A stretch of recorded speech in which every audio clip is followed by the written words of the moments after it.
Hi, my name is Nikki Emilike, CEO of Nasdin College. Welcome to Centerpoint Africa with Nikki.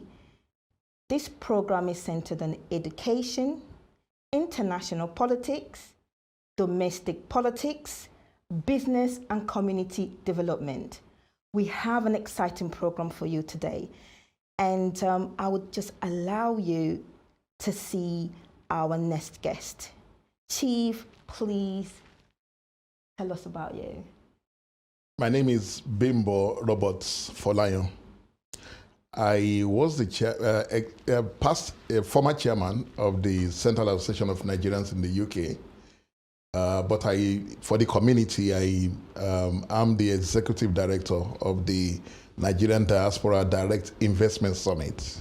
Wow, and it's basically NDDIS. NDDIS, exactly. Okay. And then you're the former Kanuk chairman. Exactly. Okay, well, tell us about your career, please. My career, when I left university, I went to work with People's Bank in Nigeria.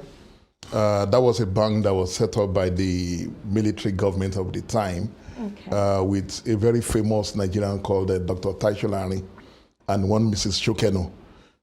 Both of them are late now. Okay. And that was to support medium, micro, small enterprises in Nigeria. So that bank I was one of the foundation members.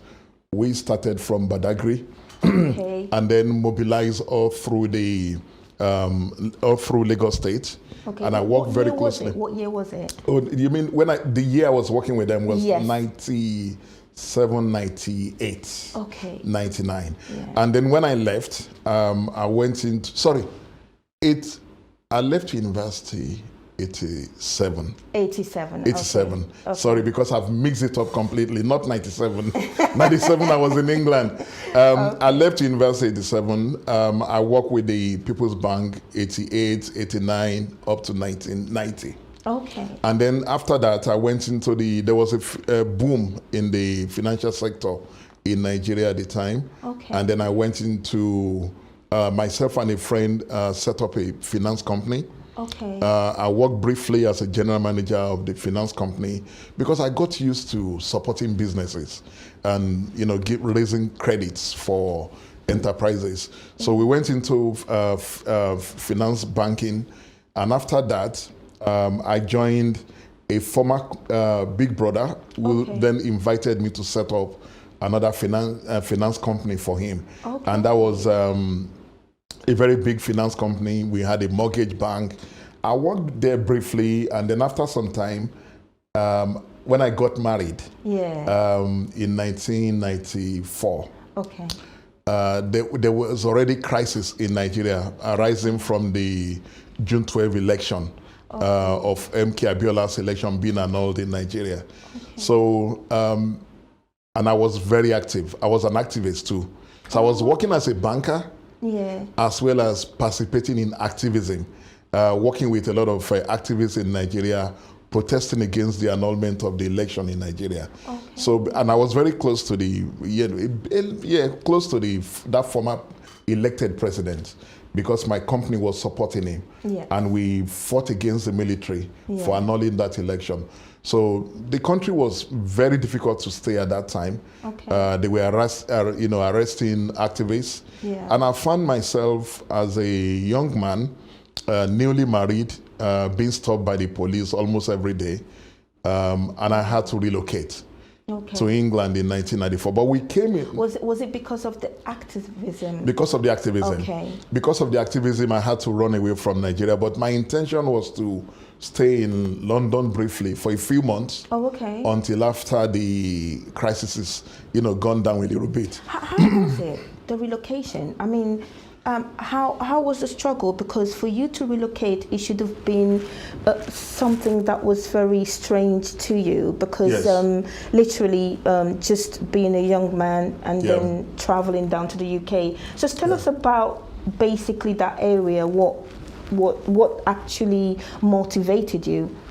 What motivated me was the safety of my my wife, Okay. and the new family I was going to raise. Yeah. So the plan was for us to leave Nigeria briefly. And the hope was that the military was going to listen to the international community and restore the election. So we were to come to England to just stay for a few months. But my wife was pregnant. Okay. And then it was painful. We didn't want to come. It wasn't part of our plan to come and live abroad. Okay. But then we had to come because of that annulment. So we got to England, and then my wife then had our baby. Okay. And that was 95, January. Okay. She had 1995. But by the time I got here, I then started thinking about how to work, how to get back into the industry.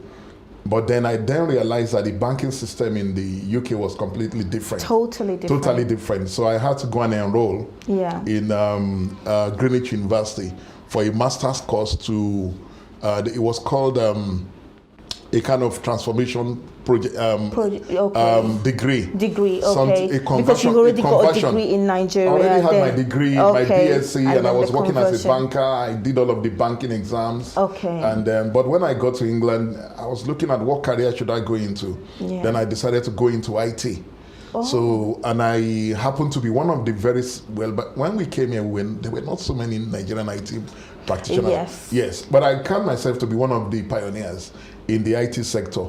But I was lucky because at that time also, that was when year 2K crisis was about coming up. Okay. The year 2K issue was just about, happening at the time. Okay. So I went to Greenwich University to do an MSc in Information Systems and Computing.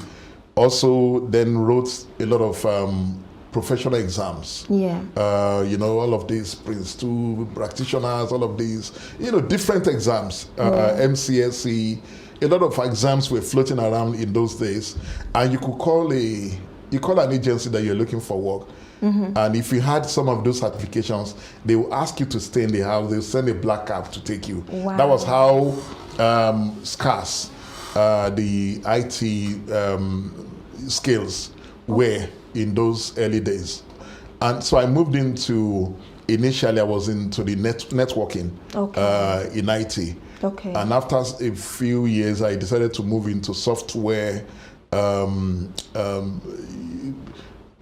testing. Okay. And then I've moved through the ranks. I've done so many other different aspects of IT. Within IT. Within IT. And so for the last 23 or so years, I have worked as an independent IT consultant. Okay. And then I actually moved into what you call, it's called contracting, because you work with different projects. Yeah. So I've worked in the last 23 years, I've worked with maybe close to 40 companies.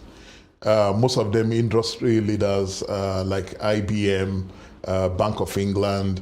Most of the bank merger projects, I've always been part of it.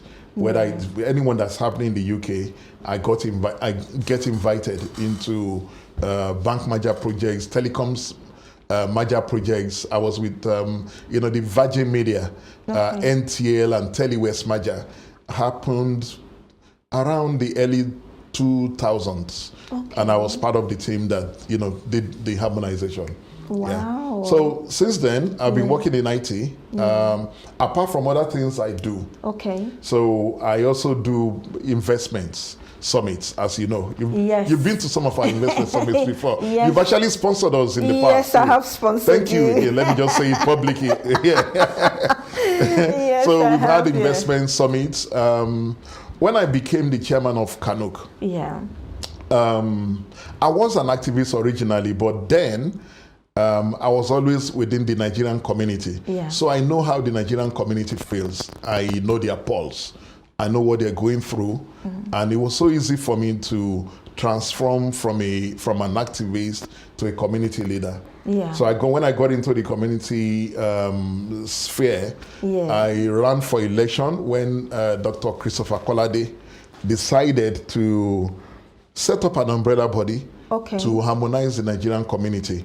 It was felt that there were hundreds of associations, every one of them jostling for position. Everybody wants to get the attention of the Nigerian High Commission. And the Nigerian High Commission found that it was difficult for them to reach the Nigerians in the UK. Yes. So they decided to invite all the organizations to the Nigerian High Commission, get them to set up an umbrella body. And that was how Kanuk was born. Oh, really? When Kanuk was born, then I ran for election. What year was that? That was 2005. 2005, okay. Yes. And when Kanuk was formed, two of us, contested to become chairman of the community. And who was the other gentleman? The other man was Dr. Mark Abani. Makabani. Yes. And Dr. Mark Abani won that election, and he was the chairman for 5 years. Okay. Before he finished, he was looking around for me because after the election, I went to congratulate him and I said, I'm going to work with you and support you. Definitely. And which was very rare to find within our community. Yes, there was no fighting. You've always been a community champion, yes, and the leaders amongst men. So definitely we understood what you wanted to do. So carry on with the conversation. And then by the time he finished his term, every one of them were looking for me. Yes. They said, Bimbo, no, we want you to come and run again. I said, no, I can't run. I don't like to, I've lost an election. I don't want to lose any other election. They said, no, you're never going to lose. And you'll be surprised that people from Ebonyi State, people from different states of Nigeria, all of them jostling for me, where's Bimbo, where's Bimbo? Yeah. And that was River States, Kaduna States, all of them say, associations like the medical group, MANSAG, British Nigeria Law Forum, the ICANN, accountants, and all of them saying, we want you to come and lead the community. Yeah. And so they invited me, and I had another opponent. Okay. And it was a landslide. So I won that election, and I ran for 2 terms.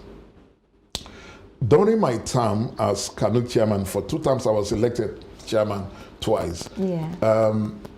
I was going all over the community, talking to different groups. Of course. I didn't realize that most diasporans that I meet are people that always want to go back home.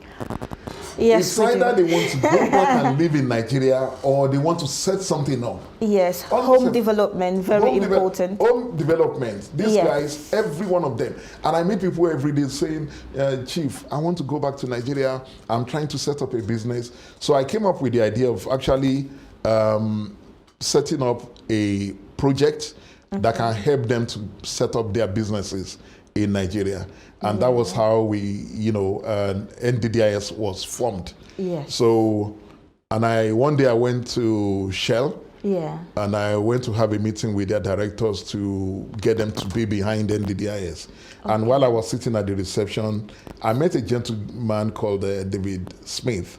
Oh, I do know David Smith. And he was there also waiting to talk to them at Shell. Mm-hmm. We started talking, and I told him this is my plan for the Nigerian community. He was doing something for the African community already running a British African Business Alliance. Mm-hmm. And we decided to come together to support what we are doing, and we gave birth to NDDIS. Yeah. Today we have about 40 members who are independent people in their own right. They are leaders of other organizations. Of course. They have all their projects as well, but they are members of NDDIS. So all of us came together and we organized investment summits where we go to Nigeria and invite maybe governors or ministers.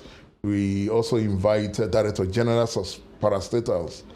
We bring them to London and we say to them, please bring incentives and business opportunities from Nigeria. And I will go around the Nigerian community. I will bring you potential investors from the diaspora. Because what Nigeria has always done is to stay focused on foreign direct investment. Nobody was looking at the diaspora until we started. So we said, no, you have to focus on the diaspora. They want to come back home. Yes. They love their country. They need somebody to encourage them. And that was how we started having the summits. Yeah. So far, we've had governors from Bayelsa, from Oyo State, from Niger State, from different states attended our summits, and so it's looking good. Oh, Looking really good. fantastic. In regards to NDDIS, Yeah. tell us what the process of any organizations that want to join, and tell us about NDDIS, please.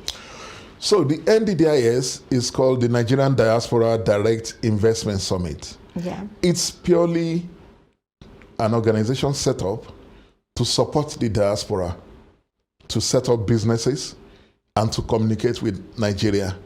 Prior to its setting up, I was a victim of a lot of, I lost a lot of money. Several times I tried to go to Nigeria to set up one business or the other, going through friends or, relatives and all that, and things didn't work very well. Yeah. Because when you do that, you're doing it with sentiment. You're not course. going to people that can genuinely make it happen for you. So, and then we had stories of a lot of Nigerians in diaspora. Some were even killed. Some were maimed. Some people were sending money home for their maybe parents or relatives, Family, yes. family to set Extended to set up businesses, Yes. or to build houses for them, and then when they get back home, they something happens. So two things happen: you lose your money. Yeah. If care is not taken, you actually lose your life too, but you lose your relationships, and that's most painful. It's so painful when people you've lost money, Of course. and then you're losing that. Whoever has taken your money, the relationship can't be the same again. Of course. So so that was why we set up NDDIS, and it's open for membership. When people say they are interested, we bring them in. We find out what they want to achieve, what they are doing on their own, and they become members of, and they fill a form. Yeah. They become part of NDDIS. So they are invited to our business club meetings. Yes. Every time we want to have a big summit, we invite them to play a part. When they play a part, it's an opportunity for them to meet with investors, Of course. opportunity for them to meet with government functionalities Okay. from Nigeria. From Nigeria. And it's an opportunity for them to mingle with people, and so that's what we've been doing. Oh, well, great. Yeah. So literally now, are you looking for NDDIS? Are you looking for investors? What are your progress and what you're looking at to achieve in the next 5 years within NDDIS? In the next few years, Yeah. we have decided in NDDIS that we want to become more practical. Okay. So now we go back to, we're just getting ready to be in Nigeria Okay. in November. Okay. we're And what gonna is- be- what is the event? Is it an Okay, so event what we're or- going to be doing in Nigeria is we're going to be launching, one of our members Yeah. has set up about 16 credit unions Wow. in Nigeria. When you mean credit union, can you Yes. please explain? Because Okay. as we're talking, a lot of people will be interested in this. Yes. So, yeah. So credit, what she does is that she goes to Nigeria. Yes. She started in Edo State, Yeah. Delta State. Delta. So what she does is that she will set up an office, put some money there, and then lend the money out to small, medium enterprises. Right. People lend the money from them, but they contribute back to it. Wow. And then whoever is interested in that sort of venture also puts money to support what she's doing, and she pays them interest on top of the money that they put into her. Okay. They invest into her company. Yeah. And she started just maybe 1 or 2 years ago. Now she's setting up the 16th. We're going to be launching the 15th branch in Lagos Wow. in November, and then we'll be going to Kwara. We'll go to Delta State and then go to Kwara to launch the 16th branch. Wow. So this is what we want to be doing. Now we actually want to be taking diasporans back home to set up businesses. And guess what? When we're going to be launching it, about 50 of the staff will be attending the launching in Lagos. I mean, that shows you the number of people that she's employed. Oh, wow. in her And business. what is her name? That's Mrs. Valerie Ayodele. Wow. Yeah, so And we have a lot of other businesses like that we want to take back home. Recently, I was invited into the federal government set up a committee for to design a Nigerian diaspora investment trust fund. Yes. And I'm part of that committee. But before then, NDDIS has been working in partnership with BABA, British African Business Alliance, and AMJ Global, and some other companies in the UK. And we were planning to actually do a Nigerian diaspora fund until I was invited into this board. So as we go on in the next few months, we're going to be setting up some fund for diasporans to either at the federal government level or with NDDIS partnering also with it, because we decided that we wanted to, bring ourselves under the federal government one that they're doing, because that's for motherland.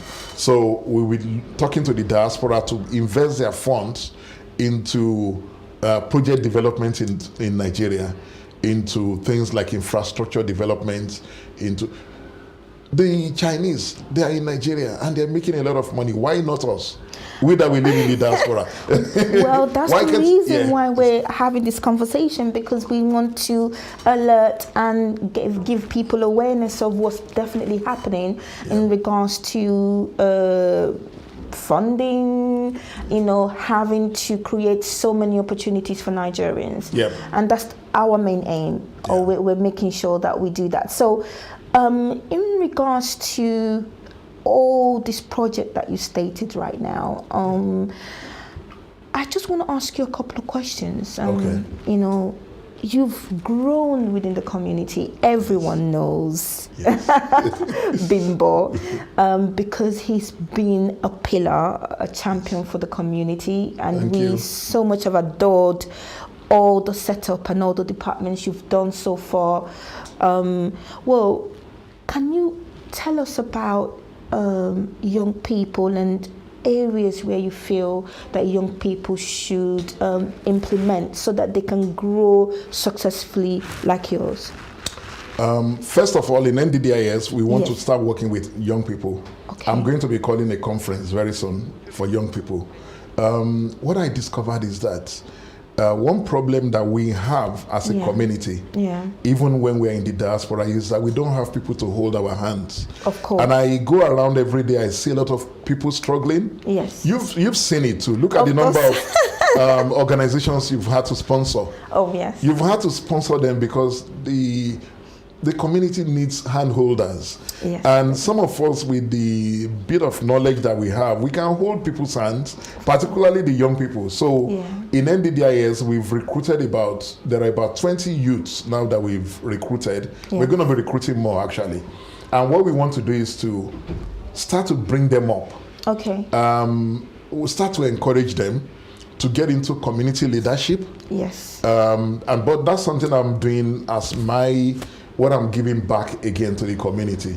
Support them, encourage them to move out into community leadership. 1, 2, to start looking at investment back into Africa in general and Nigeria in particular. Because, the plan is that we will show them all the opportunities that we have. We will open the doors to them also to have access to some of our investors, some of our British partners that can support what they're doing. And then my prayer is that we will then be able to hand over NDDIS and other organizations. We hand it back to them. Look at Kanuk. So the first chairman was mixed in terms of British and Nigerian parents. Exciting program today, and we've got a special guest. I will just allow the special guest to introduce himself. Introduce yourself. Hello, my name is Prince Adedaparami. Thank you, Nikki, for inviting me. Yes, what can I say? I'm a financial advisor, 9 to 5. I'm a passionate person when it comes to charity. I'm a father of 2 lovely daughters, happily married. What else? I'm a community champion as well. and I'm sure, what else can I say? I think I've kind of summed decades of my life, and of course being a diasporan leader Yes. within just 2 minutes. And I'm sure there's be enough time to talk about it even more. Wow. So yes, I'm so happy to be here, particularly with great champions like my mentor here, our patron. that's here as well, Chief Bimbo. So yes, that is me in a nutshell. With my 9 to 5, which is financial advising. A lot of people know me for protection. Of course. So yes, I'm glad I'm here talking about this particular one. So how did you get into insurance? Very interesting question you ask. How did I get into insurance? Yes. It's very interesting because my first love, which is community, actually brought me into insurance.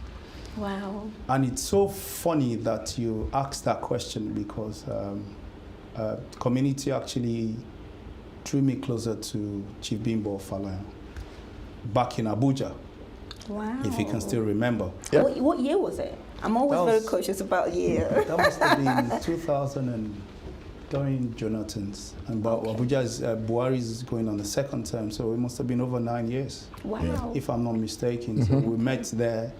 And even before we met in Abuja, we've actually done a lot of series of things down in London as diasporans trying to make a change. Yeah. And we found out that, hold on, what we're doing, and we met and we did a lot of wonderful things in Abuja, trying to make a positive impact and all that.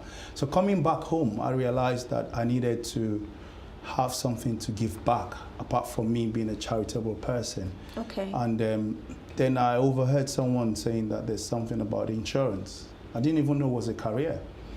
And there's a wonderful friend of mine, God rest his soul, and I always tell this story. I'll protect his name due to data protection. And he died of cancer. Wow. Yes, he was diagnosed of cancer. Then I think about 11 months after he passed on at his very rightful age when he was meant to be, at least enjoying life. And I was coming from health and safety executive background onto that, and I was kind of, what else can I do to make an impact? And I realized that I can actually make an insurance a career.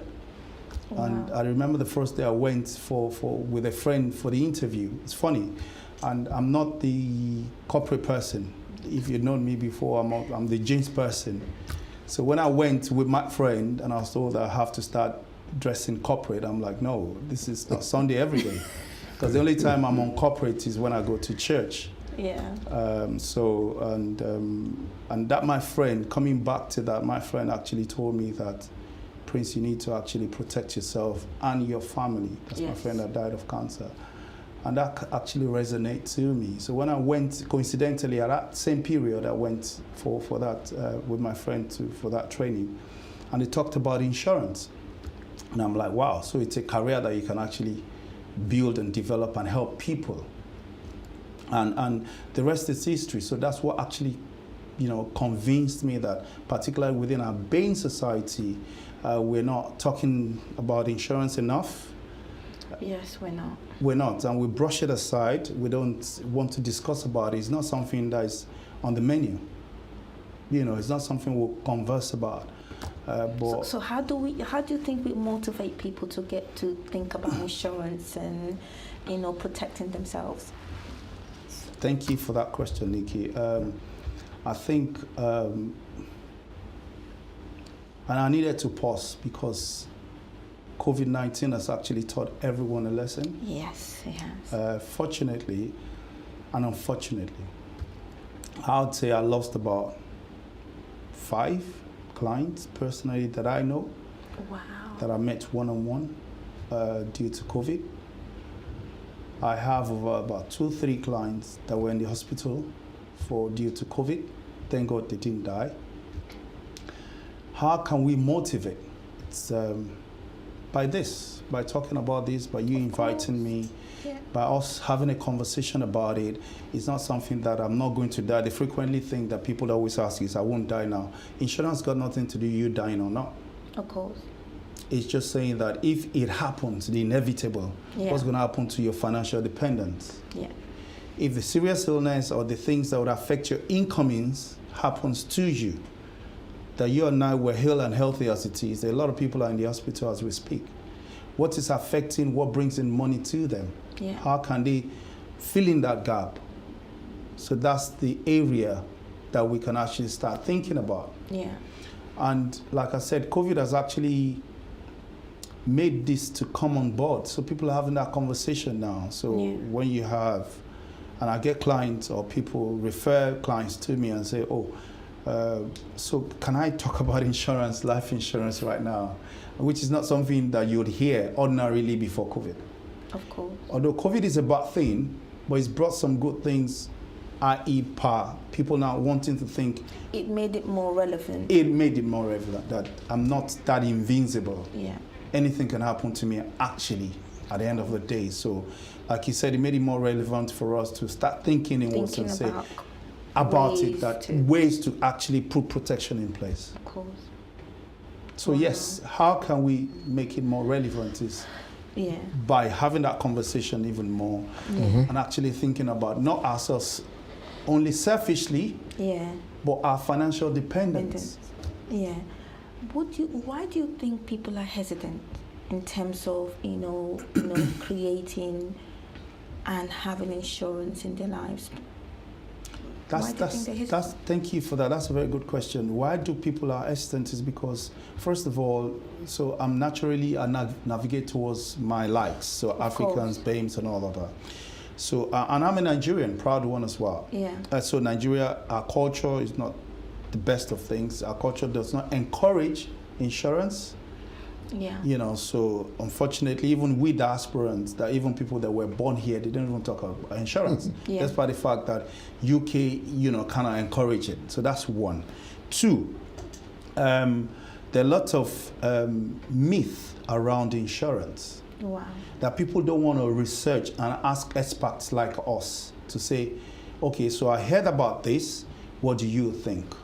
They just prefer to hearsay and run with it. I'll give you an example. So there was a client, it was a colleague, we have all of these case studies. There's a colleague that actually was trying to advise someone about insurance. Yeah. And so this other person went to hear from another friend of ours, hearsay, that insurance, don't mind them, they don't pay. Or they just collect your money, XYZ, usual thing that we hear. Apparently, this other third party that was trying to discourage their friend had actually done an insurance, but she did not disclose all her existing conditions. All right. Now, so with insurance as an advice, if you need to disclose everything. Yes. Yeah, but because we think nothing's going to happen to me, let me hide it so that I can't pay so much. Of course. You and I don't know what's going to happen tomorrow. Meanwhile, this third party did not tell the friend about what she's going through. Yeah. Now imagine that. So now that now happened. So she's now carrying about that, that, insurance don't pay X, Y, Z. Unfortunately for the third party, it was within our company that we actually protected her. So when they also, and I said, insurance, you guys don't pay, my friend said something. I said, you know what, please tell me something. Yeah. Have you asked the friend why the insurance did not pay? In fact, the guy said, you know what, as an advisor, I'm willing to actually be there for your friend so that they would pay. Yeah. So now, the friend is now wondering, okay, he's now asked the friend, I have an advisor speaking to me that money you said they didn't pay, he's willing to help you fight it. Oh, she now said, no, I can't be, but she's now starting wondering that what's going on. Yeah. But you said they are not paying. Now somebody's willing to help you fight it. Of course. So you should be able to, allow. Yeah. So he went back to the friend and the friend said, so what's happening? He said, no. He said he can't be bothered. I said, you know what? Just do me a favor. Get me data protection first. And I said, get me, so what did really happen? That advisor said, it must have been maybe she did not disclose something.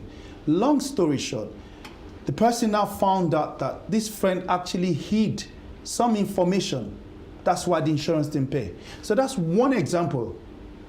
Yeah.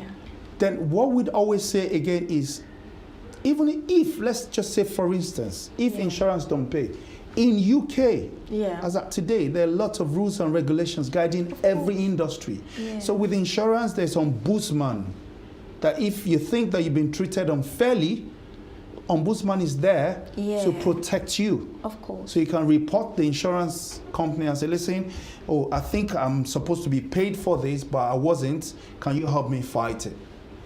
Wow. So that would actually quench that area or aspect of people saying that insurance don't pay. Yeah. And the other factor that people always say is, you know what, nothing's going to happen to me. So that's a religious angle. So Nothing's ever going to happen to me. I'm healthy. Yes, I'm well. I'm going to wake up tomorrow. Yeah. Now, what I say before pandemic is, you're right. Nothing's going to happen to you. Yeah. So the question is, who is something going to happen to if nothing is going to happen to you? So is it your friend, your father, your mother, your husband, your sister?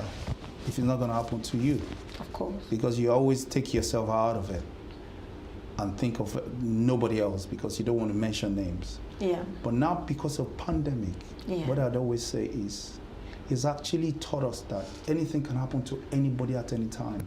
Yes, it has. Because globally, it's never happened, at least in my own time, that something has happened that has affected the whole world. Yeah. The whole world was shut down for like forever. So if you're still in that notion that nothing's going to happen to you, maybe you're not living on Earth, maybe in Uranus or somewhere else.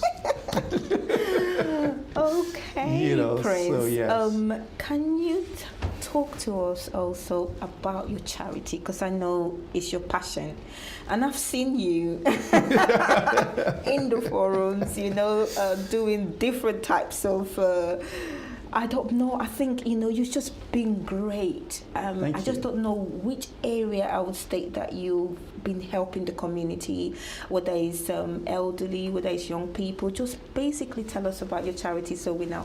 Thank you. And I'm so privileged to talk about my passion. Once again, I want to say thank you for this TV station. Ion TG, am I correct? Yeah, it's Ion TV. Ion TV. Sky 782. 782. Ion TV Sky 782, and I'm here with Nikki. And funny enough, you both part of our charity. So you understand, just a little help is, as the name implies, it's just a little help. Cool. Just a little help. And I think about 11 years ago, when we started this, and everything I'm doing now started from the community. Mm-hmm. So we started as diasporans. When you say we, is there someone you're missing? Oh, there's more than myself. Okay. In just a little help. Okay. There's me. There's about 3 of us strong men. Okay. In fact, we started as about 7 of us. Wow. Then over time we reduced to 2. Now we're 3 men. And so we have loads of volunteers. And a lot of people have asked that, is it only myself? So I get to hear this a lot. It's just that the other 2 parties, they were unavailable absent, particularly during this pandemic. Okay. And I'm sure that this pandemic has actually brought us even more out. But just a little, everybody that knows us know that once we get into a project, we do it through and through. Yeah. Now, we are a helping hand. That's our motto, a helping hand in the community we find ourselves. So not just only UK, in Africa as well. And like it's interesting you mentioned elderly, the youth, the women, the men, and the children as well. Yeah. So we're a unique type of charity that we don't only focus on one particular area. Like our motto says, helping hand in the community. And we actually collaborate with a lot of charities. Yeah. It's interesting you mentioned that you've seen me doing a lot of elderlies, yes, a lot of homeless, a lot of this and that. I'd say that in terms of the elderly, we have lots of projects. Every year we come up with a lot of projects. And so we've done, every December, we reach out to the elderlies. And what we found out was most of our elderlies, or some of our elderlies, if they don't live in their homes, Yeah. they live in their own addresses, but most of their children might not have time for them. So we don't only package hampers for them, we go and spend time around Christmas period with them. So that's that about the elderly. Okay. In terms of the youth, we have gun and knife crime Okay. that we actually, I think, I'll be proud to say, Just a Little Help Charity is the one that actually showcased the gun and knife crime. In fact, I still wear my green hand stuff that says that say no to youth knife crime and yes to life. Yeah, I think that is very important. And we started this over Yeah. 7 years ago. Over 7 years ago. So when we started this, we identified a loophole and how do we reach out. So we came up with this and we went around the whole of UK, also the whole of London, Yeah. to give this to as many people as possible to say, for the elders, if you wear this, anytime you see a child or children, just like back in Africa, going away from, be that parent, even if he's not your biological child, be that parent to say, no, that's not the right place to go the right way. And we give to the teenagers as well. So we have a youth ambassador that actually help us to channel their own, because they can only understand their own language, to channel them right. So that's for the youth. Yeah. In terms of collaboration, in fact, we've done several. The recent one we've done is with Deaf Not Dump, which we started during this pandemic, and we started giving out food. In fact, it was actually targeted towards the BAME society, which we say, charity begins at home. And we found that in fact, before the collaboration, we actually, as Just a Little Help, started during the week to go to visit their homes and give them food. Yeah.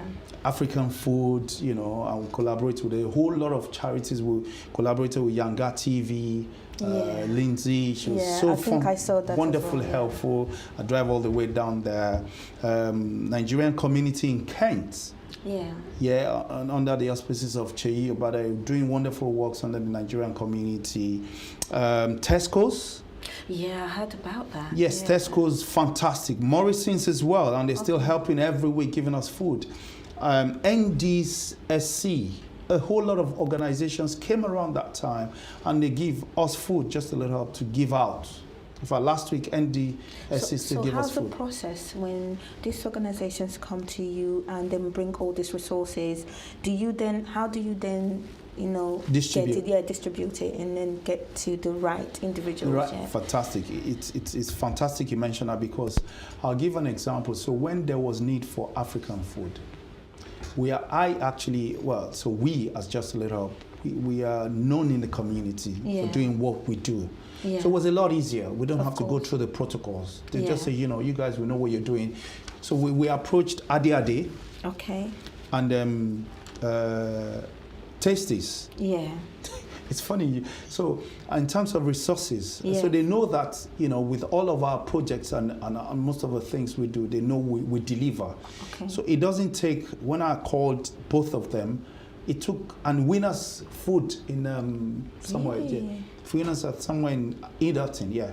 And they said, you know what, we know you guys, you know what you have, you know the targeted persons. Now, Adi Ade mentioned something. He said he actually started his own too as well. Yeah. So Wow. the owl you're mentioning is very funny. He said, and this is a Nigerian factor again. Yeah. He said, do you know that when I started the food bank behind my food store, I said, lots of Nigerians, I say Africans, it's not only Nigerians, Yeah. they queue up to come and buy food. When they realize that there's free food, they leave the queue. So to answer your question, because we identify Yes. those that needed it genuinely. Because the question he asked me was, are you sure, Prince? I know you're sure that you deliver, but guess what? Be careful to give it to the right set of people, which is the question you asked me out. Yeah. So because we have them, Yeah. and it's referral system as well, And a referral system. people would say, okay, this is the person or group of people that are actually suffering, that needs it. Yeah. So reach out to those people that actually need it. Yeah. And it's an ongoing thing as well. Yeah. So that's how we actually reach out during the week Then we started this food bank in Woolwich every Sunday. Every Sunday. Okay. And we have variety of people queuing up. I think we have the maximum we've had about between 70 and 100 Wow. queuing up, waiting for us every Sunday, Okay. and to get their food packs. And so those resources that those Yeah. people give to us, Yeah. we pack it Okay. alongside Def Not Dumb, and we just put it both as raw foods and cooked food. So Def Not Dumb actually prepared the jollof rice Yeah. and to give to them as well. Oh, And I must say fantastic. that jollof rice is becoming a very popular. Very menu. popular. Can I say something, Please. which is really important? I would like you to promote your business, which is very important. Okay. So, yeah, look in the camera and just tell people what you're expecting and which organization you feel like would want to come and join. So promote both of your business, which the charity and also the The insurance. insurance. Okay, Yeah. great. So which of the cameras should I have? Okay, this is the moment of truth. So, okay, Yeah. great. So my name is Prince Adedapo Aromi. I'm passionate about changing people's lives. I got into this business because, so I'm talking about insurance first, then I go into charity, because a friend of mine died of cancer. Wonderful guy, I won't mention name, high flyer, he was an IT consultant. Over time, he just nosedived. He was working outside UK, and I remember the time he called me and said, Prince, I've been diagnosed of cancer. It's a rare type of cancer, and I've been given 3 months to live. That actually shattered my world. And he was the one that actually brought me in to say, listen, Prince, you need to make sure that you protect your financial dependence. So watching me out there, if you think you have a financial dependent, so financial dependence is varied. So you've got a partner, you have people looking up to you. Look at it as you being a driver of a car. If anything was to happen to you, and the people that are relying on you, that's your wife, your husband, your children, your family that you still send back home money, Yeah. what's going to happen to them? This is high time you need to contact myself. And we have loads of financial advisors out there, honestly, so it doesn't have to be me. But guess what? I've been told to actually sell myself. So come to me. You have to come to me, Prince Adedapo Aromi, and I'm sure they'll send all the details later. You need an expert to advise you. So you can actually say, oh, I can go online. Yes, you can. However, there's no advice in there. Yeah. Somebody needs to actually channel you right to say what you're doing is appropriate. Yeah. So that at least they're identifying your needs and Yeah. ticking all those boxes, because it's easy to do, to set it up. Yeah. When you want to make the claim, that's the difficult bit. And Yeah. they'll say, oh, no, you can't make that claim. So you don't want to do that. Does that make sense? So Yeah. please speak to an advisor today. Today. Don't leave it till tomorrow. And I'm the best person you want to speak to. Yeah? Okay. In terms of my charity, that's another passion I Yeah. have. Yeah, I would like to say the program is ending. It's ending. Oh, great. So, yeah, well, so fantastic. thank you for You're most welcome. basically, telling us about your businesses. Yeah. Thank you, Chief Bimbo, Pleasure. for being our special guest today. And I do appreciate all the things you've done, all these years as a leader. Thank you. And as you carry on, we want to say thank you so much, and we do appreciate you. Thank you for having me. Yeah, Thank you. thank you. And also, Prince Adedapo, I hope I spoke that right. You did. That's right. Thank you so much for telling us about insurance You're and most also your welcome. charity. And I know you're very, very passionate about this. But the program is now ended, and I would like to say thank you. My name is Nikki Emelike, CEO of Nisdin College. Welcome to Centerpoint Africa. Tune in every week, 3 to 4 p.m. every Thursday, as we go along and progress this business, our program, and to make sure that we get exciting guests continually. Thank you so much. Nikki, welcome. Thank you very much.